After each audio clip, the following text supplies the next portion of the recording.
IAMA Presidential Candidate Andrew Yang AMA. I will be answering questions all day today, 10/18. Have a question, ask me now. #AskAndrewAndrew Yang answering questions on Reddit. Snatching Panda. How are real estate sales affected by your proposed VAT?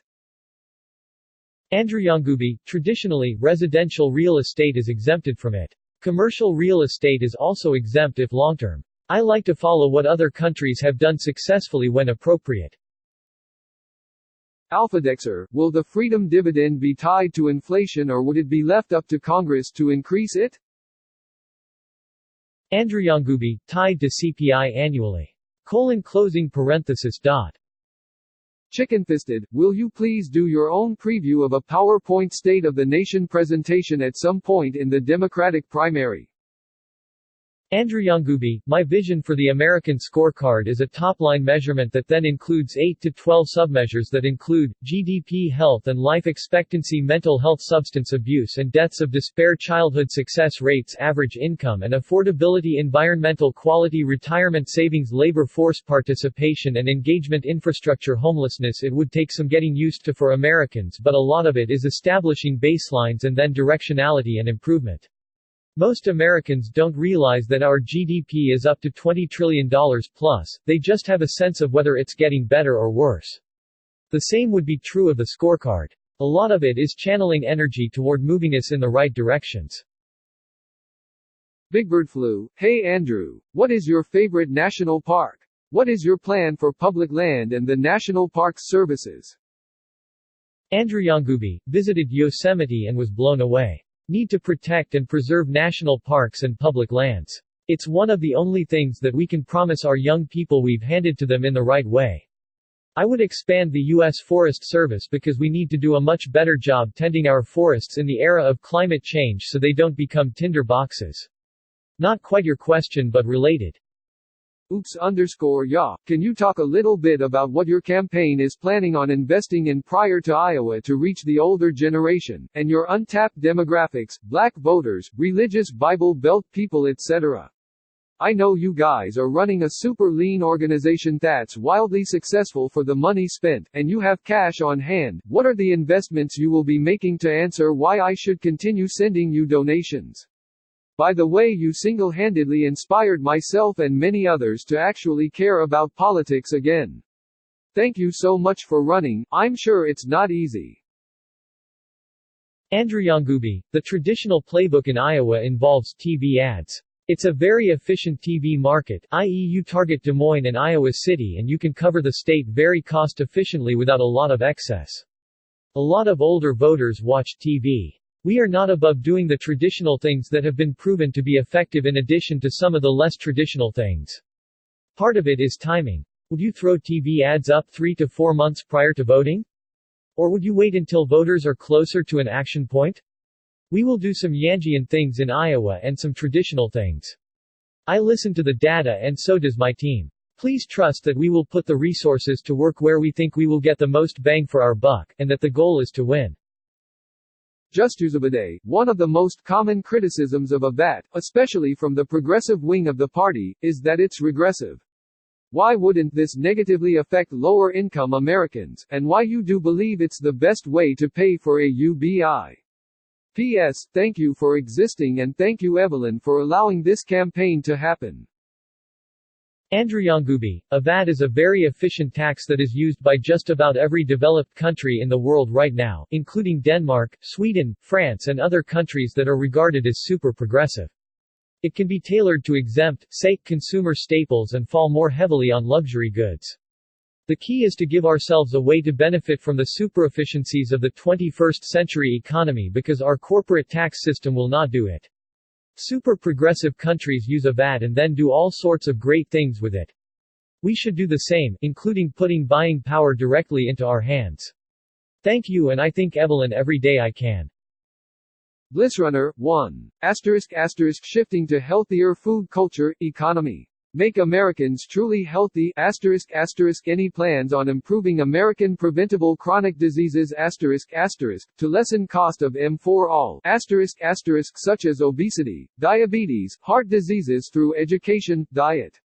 Any concern about American sugar, cola, fast food industry doing harm to American life expectancy?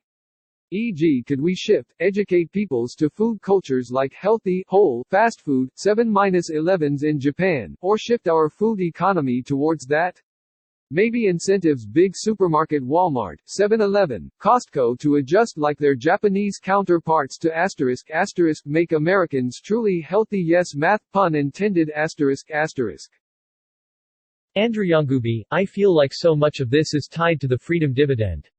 If you are trying to feed your kids by any means necessary, then hitting the fast food restaurant will become a routine, particularly because the kid likes it.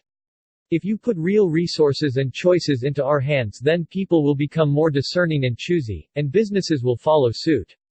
The grocer will open in the urban neighborhood, the supply chain will shift, etc. There is a lot more to be done here. But a lot of it is giving people real agency and freedom to choose healthier food. Stizagod, question, what do you say to people that agree with your policies and philosophy but think a vote for you would ultimately benefit the Republicans due to you not having enough support to take down Trump?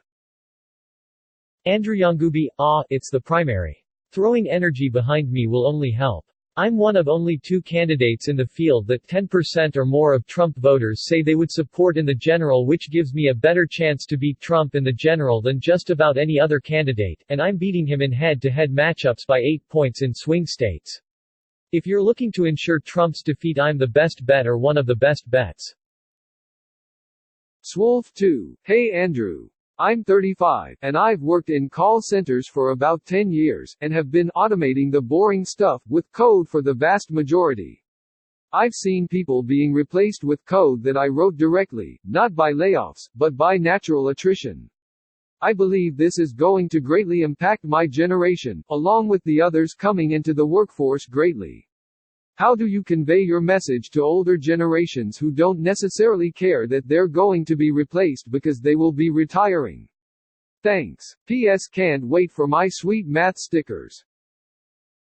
Andrew Yang, thank you very much for sharing your experience. Older generations are struggling with retirement savings. I've met many seniors. They also have kids. I've found that people tend to care about issues that don't directly impact them if they feel like it will leave a mess for their children.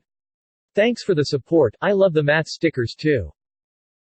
Gyroballer, hi Andrew, thanks for taking our questions. While Asian Americans are the fastest growing and 4th largest racial group today, voting turnout continues to trend at a historically low rate.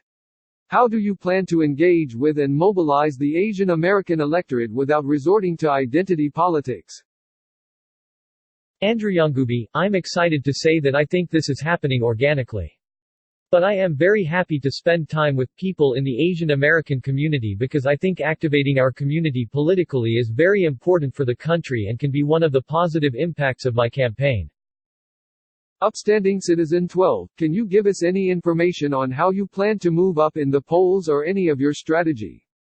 We're dying to know how you're gonna win. Andrew Yang, we are going to do more of what has been working, some of the basic blocking and tackling, and then some fun unprecedented stuff. Can't spill the beans entirely here, but we see the path and are going for it. Thanks to our supporters, we have real resources to work with, and I believe we will make more out of what we have than other campaigns. Velox, Yang, the people have a right to know, what is your favorite anime and why? Andrew Yang, Akira. I'm old school. Boringburner, hi Andrew, thanks for giving me hope in our politics and our country's future.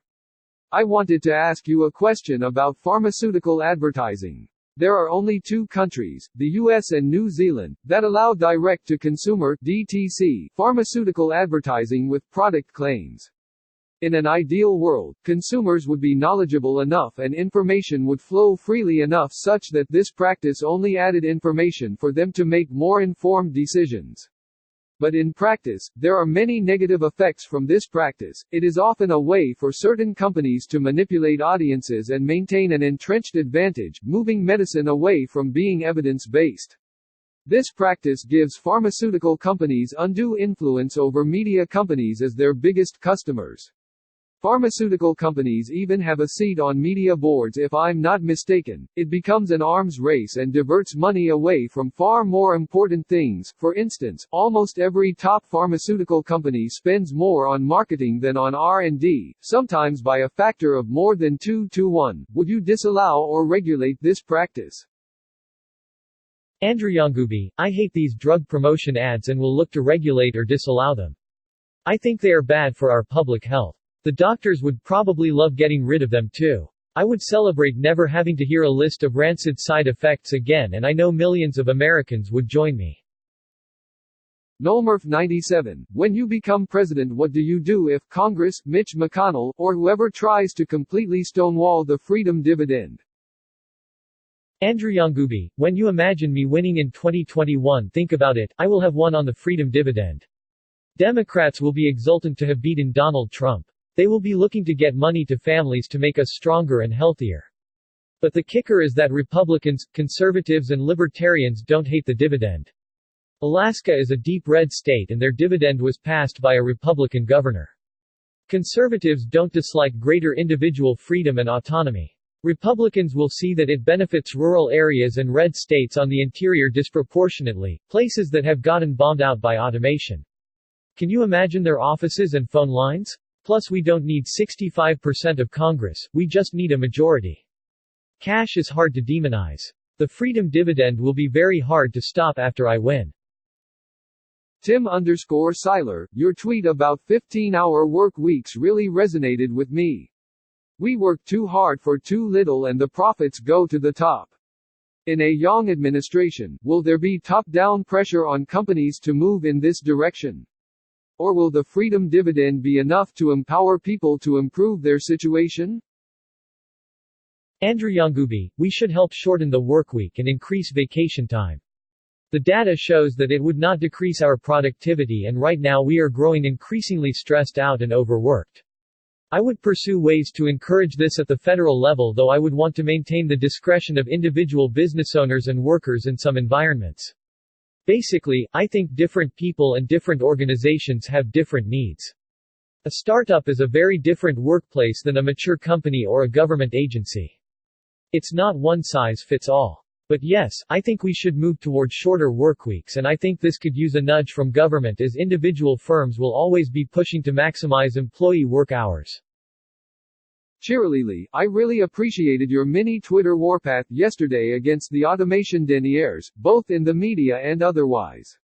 Can we expect this more aggressive version of you to be out there more ardently defending against the rampant misinformation campaigns against you from now on?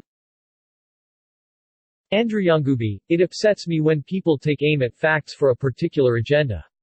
I mean, let's have a data-driven discussion. The intellectual laziness in certain quarters has been deeply disappointing. There are times when I'll ignore it and times when I'll call it out. I'm confident that our message is getting out independently, and thank everyone who has been making that happen day in and day out. Farm Frenzy, Andrew, how did you meet Zach and the rest of your early team? Andrew Yang, I am profoundly grateful to everyone who joined the early team. Imagine what the campaign looked like then.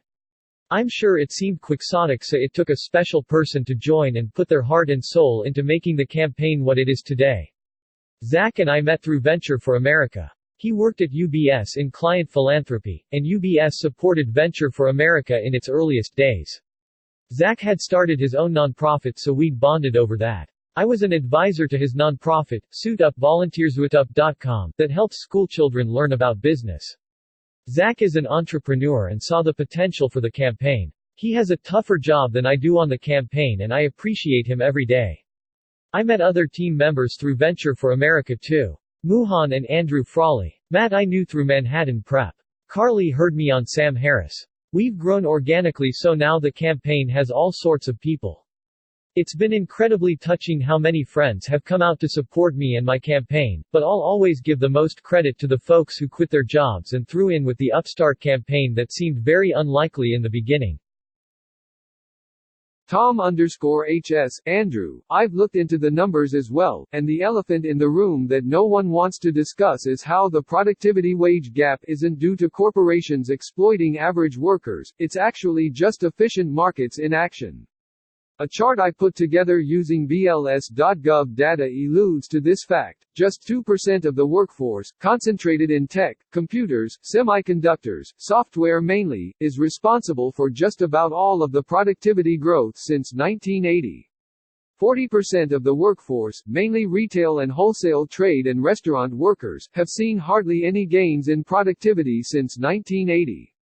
Do you think it's worth addressing this fact on a debate stage? I think many Americans are disillusioned by the gap in productivity and wages. Many are convinced it's exploitive corporations, when the truth is a single computer scientist can produce more output than 100 warehouse workers. I think many Americans are preoccupied with low unemployment numbers, and don't see that labor force participation is at its lowest level since 1980. This feels a lot like the housing crash in '08. The numbers and facts are right in front of our eyes, but everyone seems to be ignoring this reality. Andrew Yang, I've seen the same numbers and drawn similar conclusions. Will do my best to help people understand that we are in an era where productivity and human activity are not necessarily aligned, and that we should be cool with that. In many ways this is the key to the whole campaign.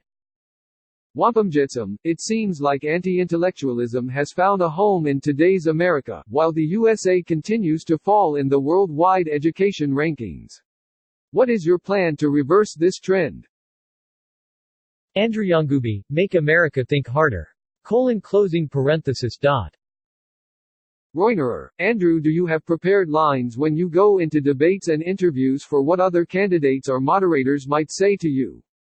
Or do you stick to your talking points and improvise? Also, I have a suggestion for the election tampering question you'll undoubtedly get asked again. In addition to the hemisphere line, pivot completely and talk about how the U.S. meddles in elections in our own country by partisan gerrymandering and purging people from voter rolls.